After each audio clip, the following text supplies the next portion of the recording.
ओम तत्सत्। नमामि समीशां निर्वाण रूपं विभो व्यापकं ब्रह्म वेद स्वरूपं निजं निर्गुणं निर्विकल्पं निरीहं चिदाकाशमाकाशवासं भजेऽहं निराकारमोङ्कारमूलं तुरीयं गिरा ज्ञान गोति समीशं गिरीशं करालं महाकाल कालं कृपालं गुणागार संसार पारं नतोऽहं गुणागार संसार पारं नतोऽहं।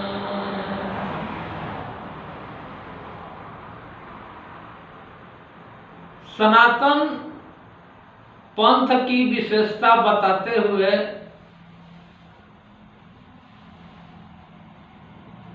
भक्ति का जो मूल उद्देश्य है उसको हम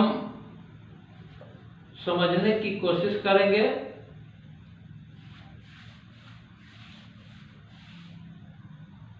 इस संसार में बहुत तरह के लोग हैं जो बहुत तरह के भक्ति कर रहे हैं,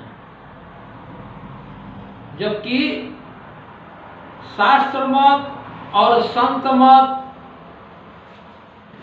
कहता है कि परमात्मा एक है,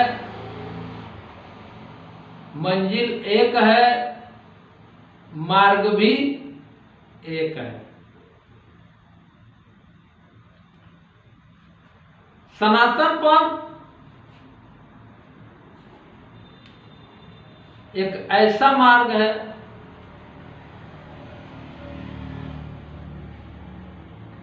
जो इस संसार के समस्त ऐश्वर्य को भोगते हुए सहज में सरलता से मोक्ष पद प्राप्त कराता है।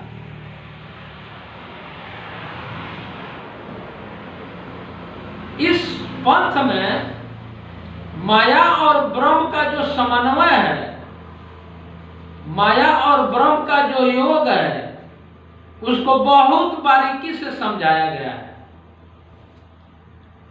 और भक्ति के क्षेत्र में बहुत तरह के ऐसे ऐसे लोग हैं जो माया को नेगलेक्ट करके, माया को मोहिनी बता करके, माया को झूठा बता करके, माया को इस तरह से बदनाम कर रखे हैं जिससे भक्ति के क्षेत्र में बहुत बड़ा दुविधा पैदा हो गया है।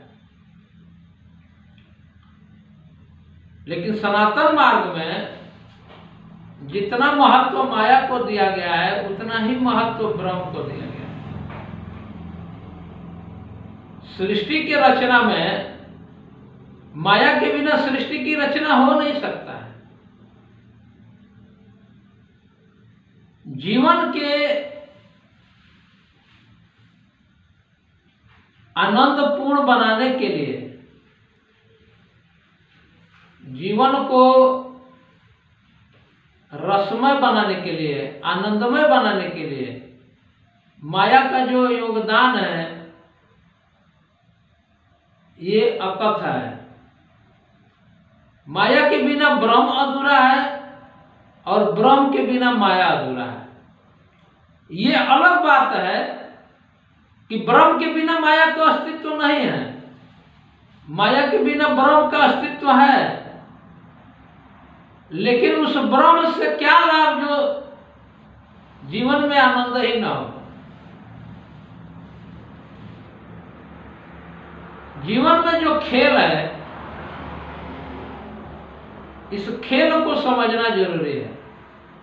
आखिर ब्रह्म माया का रचना क्यों किया और जीवन में ये ब्रह्म माया का जो खेल वो चालू किया, इस ब्रह्मांड को उसने बनाया, इस जगत को उसने बनाया, क्या वह मूर्ख था? इस दुनिया को बनाने वाला जो सत्ता है, जो मालिक है, जो स्वामी है, वो निराधार इस दुनिया को बनाया है? ऐसा बात नहीं है।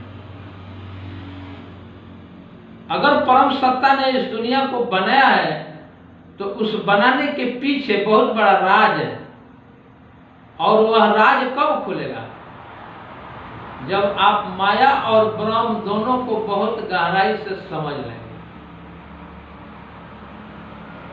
माया और ब्रह्म कहने के लिए दो तो है, लेकिन माया और ब्रह्म उस सिक्के के जैसा है जिसके दो पहलू हैं, और सिक्का के दोनों पहलू अगर नहीं होंगे तो सिक्का चलता नहीं है मार्केट में।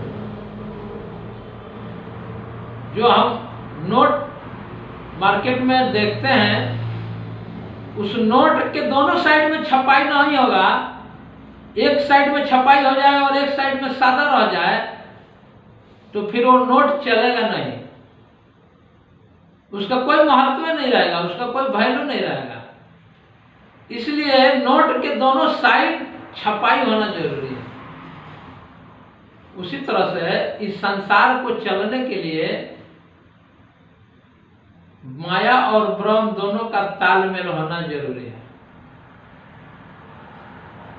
जीवन यापन के लिए माया को बहुत गहराई से समझना है। माया को समझ लेने के बाद जीवन में जो रस पैदा होता है, जो आनंद पैदा होता है, जो मस्ती पैदा होता है, वो और किसी से नहीं मिलता है। अकेला ब्रह्म किससे प्रेम करेगा? कोई भी आदमी, अकेला आदमी अपने आप से प्रेम कर सकता है। प्रेम करने के लिए कोई तो होना चाहिए। इसीलिए इस जगत में प्रेम रस माया से ब्रह्म का और ब्रह्म से माया का जो पैदा होता है, वह प्रेम रस के लिए जीवन में सदा बहार रहे, जीवन मंगलमय रहे, जीवन आनंदमय रहे, इसके लिए माया और ब्रह्म दोनों को समझना बहुत जरूरी है। जीवन के दो पहलू है, एक शरीर और एक आत्मा।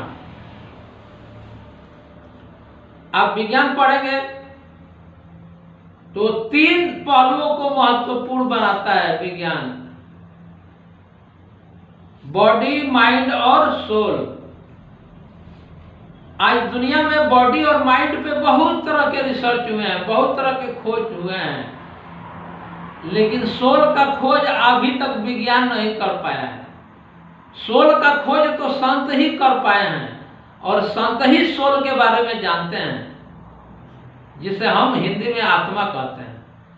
तो आत्मा का जो खेल है शरीर के साथ, आत्मा और शरीर के योग से जो बुद्धि पैदा होता है, जो मन पैदा होता है, जो चित्त पैदा होता है और अहंकार जो पैदा होता है, ये मानसिक चार स्थितियां जो पैदा होती है, सारा खेल इस चार में है। जीवन का सारा खेल इस चार में है, और सत्य को समझने के लिए इन चारों से परे उठना पड़ेगा। मनुष्य भक्ति अपने बुद्धि से करता है, अपने मन से करता है, अपने चित्त से करता है और अपने अहंकार से करता है। आत्मा से भक्ति नहीं करता है मनुष्य। जैसे मैंने अपने पहले वीडियो में बताया है कि 1 लाख में से एक ही मनुष्य है जो परमात्मा से प्रेम करता है, परमात्मा को पाना चाहता है। बाकी के सारे लोग इस संसार के ऐश्वर्य को पाना चाहते हैं। ये भी जरूरी है, लेकिन मैं आपसे बताना चाहता हूं कि अगर संसार का सारा ऐश्वर्य मिल जाए और इसमें से आत्मा निकल जाए तो उस ऐश्वर्य का क्या होगा? संसार के ऐश्वर्य को भोगने के लिए आत्मा का होना जरूरी है, और उसका संचालन के लिए, उसको समझने के लिए बुद्धि का होना जरूरी है। बुद्धि का जो खेल है उसका भी खेल समझ लेना जरूरी है। 99% लोग अपने बुद्धि के जाल में फंस करके बर्बाद हैं, तबाह हैं। समाज के गतिविधियों में जब आप अध्ययन करेंगे तो जितने बुद्धिमान लोग हैं वो 3 से 13 बार ठोकर खाते हैं, और गंवार आदमी केवल एक बार धोखा खाएगा, एक बार ठोकर खाएगा।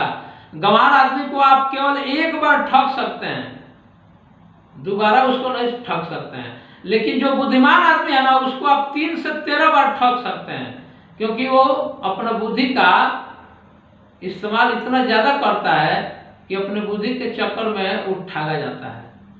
इसीलिए बुद्धि के जाल से निकल करके, बुद्धि के क्षेत्र से निकल करके जब तक हम आत्मदर्शन नहीं कर लेंगे तब तक भक्ति का क्षेत्र में कुछ होने वाला नहीं है।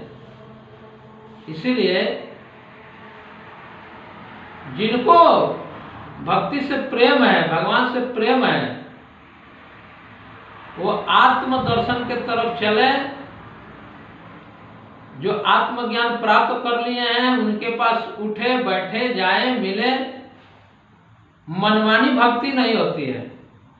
गुरु बिनु भाव निधि तरह ही न कोई, जो बिरंची शंकर सम होई। शंकर के समान आप प्रसिद्ध हो सकते हैं, महान हो सकते हैं, लेकिन भवसागर से तर नहीं सकते हैं। गुरु के बिना भवसागर से पार जाना असंभव है।